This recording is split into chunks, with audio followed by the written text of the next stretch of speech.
Hello, good afternoon. How are y'all doing? Good. How are you? Good, thank you. Good, good. Thank you so much for your time. I know we have a little bit, so I'm gonna get right to it.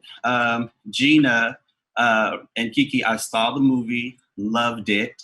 It was amazing. It was so good.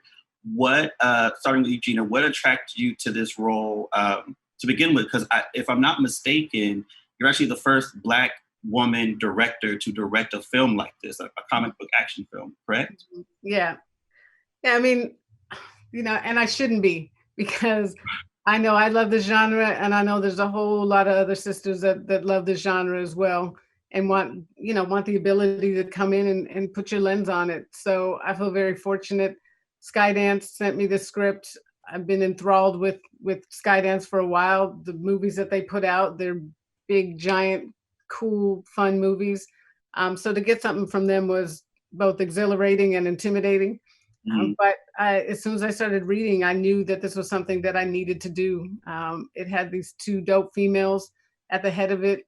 One was a young Black female warrior hero that we rarely get to see.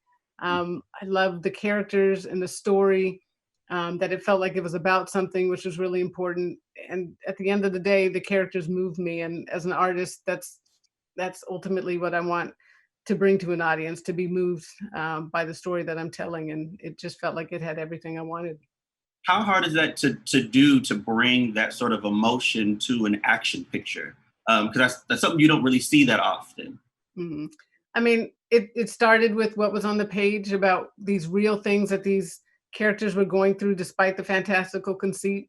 So it absolutely starts on the page, but then I knew wanting this to feel grounded and real, I needed dope actors, great actors for every role. And that it makes a difference to have the level of talent that we had in this film.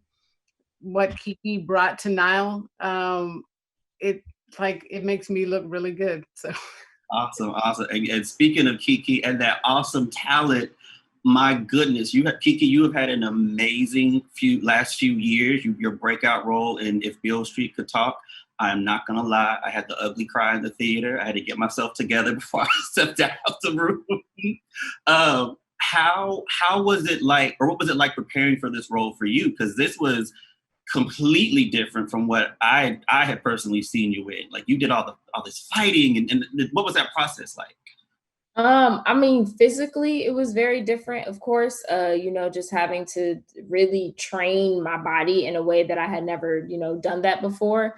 Working with weapons for the first time, and I mean, doing these stunts, all of that, was very different. But what's great about, this action story is that these characters are still so grounded and complex. So there was still a lot of space for me to, bring, I don't know, the type of the artistry, I don't know, that people have seen from me in Beale Street or Native Son, and still have some of that here because I'm still playing a very complex character that's struggling with some really real things that a lot of us can relate to, regardless, if we're immortal or not.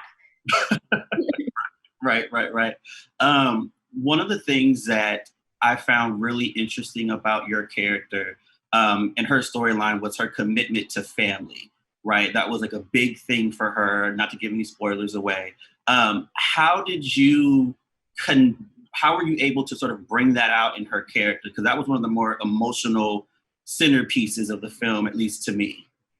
I mean, that's actually something that I really related to in Nile. That was one of the main things that was like a very personal into developing the character and how Nile would express herself, with the instrument, that is me. So it actually, I mean, it was natural. I love my family just as much as Nile does. So it was all already there. Cool. And I have one last question, I guess, for the both of you. We're in a really interesting time right now with the changes in the world and in the industry, Black Lives Matter, Me Too movement, and these are two things that sort of intersect with you guys, with you ladies. How do you see the industry changing from this point forward? And do you see it changing at all, whether it be from a Black perspective or a woman perspective?